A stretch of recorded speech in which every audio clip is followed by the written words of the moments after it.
ময়মনসিংহ নগরীর ফুসফুস খ্যাত জয়নুল উদ্যান আজ ভয়, ঝুঁকি আর অনিরাপত্তার নাম।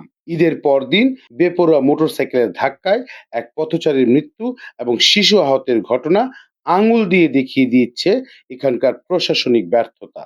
নাগরিকদের অভিযোগ, যান চলাচল, অবৈধ দখল আর মাদকের অভয়ারণ্যে পরিণত হয়েছে এই উদ্যান। এটি কোনো ব্যস্ত মহাসড়ক নয়, এটি ময়মনসিংহবাসীর অবসরের ঠিকানা জয়নুল উদ্যান।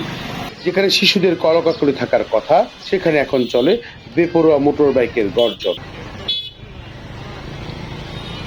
দেখে মনে হতে পারে উদ্যান নয়, এটি যেন অঘোষিত মোটরসাইকেল স্ট্যান্ড। গত ঈদ উল ফিতরের ছুটিতে এখানে ঘুরতে এসে মোটরসাইকেলের ধাক্কায় প্রাণ হারিয়েছেন এক পথচারী, গুরুতর আহত হয়েছে এক শিশু। অথচ এই মৃত্যুর দায় নেওয়ার যেন কেউ নেই। এই অরাজকতা একদিনের নয়। নগরের ফুসফুস খ্যাত এই উদ্যানের প্রতিটি ইঞ্চি আজ বাণিজ্যিক দখলে। হাঁটার পথে বাহারি খাবারের শত শত অস্থায়ী দোকান। প্রশ্ন উঠেছে, উদ্যানের ভেতরে এই রমরমা ব্যবসার অনুমতি দিল কে? কাদের পকেটে যায় এই অবৈধ দোকানের টাকা? এটা হয়ে গেছে এখন ফুড পার্ক, বাণিজ্য কেন্দ্র। এই বিভাগীয় শহরের বাণিজ্যের অনেক কেন্দ্র রয়েছে। এই প্রাকৃতিক পার্কটা কেন বাণিজ্য কেন্দ্র হবে, এই চিত্র আমরা কখনোই আশা করি না। আমরা দীর্ঘদিন যাবৎ বলে আসছি যে পার্কটাকে পার্কের মতো রাখেন, একটি প্রাকৃতিক পার্ক, এটাকে পার্কের মতো রাখে, এটা কেন ফুড পার্ক হবে? এখন এদের কাছ থেকে আরেকটি সুবিধাভোগী চক্র আছে যারা প্রতিদিন এদের কাছ থেকে চাঁদা তোলে। আমরা মনে করি প্রশাসনের লোক জড়িত, এবং যখন যে দল ক্ষমতাতে আসে সেই দলের দুষ্টু চক্র এর সাথে জড়িত। যানবাহনের আধিক্যের কারণে প্রায় দিনই এই পার্কে আপনার দুর্ঘটনা ঘটে। মানুষ আসে ঘোরার জন্য, সেখানে জীবন হানির আশঙ্কা থাকবে কেন? এই যে জীবন হানির আশঙ্কা যাতে না ঘটে, এই নিশ্চিত করার দায়িত্ব আমাদের প্রশাসনের। এই পার্কটাকে যানবাহন মুক্ত রাখা হোক, সে দাবিটুকু আমরা রাখছি। উদ্যানের অবকাঠামোগত ত্রুটিও চোখে পড়ার মতো। প্রবেশ পথগুলো সম্পূর্ণ উন্মুক্ত থাকায় যে কেউ যে কোনো যান নিয়ে ঢুকে পড়ছে অনায়াসে। স্থায়ী কোনো ব্যারিয়ার বা সিকিউরিটি চেকপোস্ট না থাকায় উদ্যানটি এখন কার্যত নিয়ন্ত্রণহীন। পার্ক আসলে আমার কাছে মনে হচ্ছে যে এটা গ্রাম্যপূর্ণ থাকবে, যে জায়গা দিয়ে আপনার মানুষজন চলাফেরা করবে, হাঁটাচলা করবে, ব্যায়াম করবে, তারা অবসরে যে বিনোদনটা তারা গ্রহণ করবে, এগুলো নেই। এই পার্কে প্রায় 2,000-3,000 দোকান আছে। এই দিক দিয়ে দেখবেন যে রাস্তাঘাটে মানুষ যেতে পারবে, এখানে মোটরসাইকেল চলে। আর সবচেয়ে বড় ভয়ঙ্কর বিষয় হচ্ছে যে সন্ধ্যার পরে এখানে আপনি বুঝতেই পারবেন না এখানে আপনার মাদকের যে একটা রমরমা যে ব্যবসা, এই ব্যবসাটা এখানে হয়। এই উদ্যানে আইসা যদি একটা বাজার দেখি, এই প্রশাসন এখানে বাজার দিয়ে মানুষের শান্তিটাকে অবহেলিত করছে। এটা কোনো পার্ক না, এটার নাম হচ্ছে জয়নুল আবেদিন উদ্যান। উদ্যানের নিজস্ব কিছু প্রিন্সিপাল থাকে। উদ্যানের যে প্রিন্সিপাল থাকার কথা তার কিছুমাত্র অবশিষ্ট নাই। এখানে একজন মানুষের পক্ষে হাঁটা একেবারেই সম্ভব না। যে রাস্তাটা আছে সেই রাস্তা দিয়েও হাঁটতে পারবে না, কারণ রাস্তা দিয়ে বাইক, অটোরিকশা, গাড়ি অত্যন্ত স্পিডে চলছে। এই উদ্যানের বাণিজ্যিক কার্যক্রম পরিচালনা করার কোনো সুযোগ নেই। এখানে বয়স্ক লোকজন আসবে, তারা হাঁটাচলা করবে।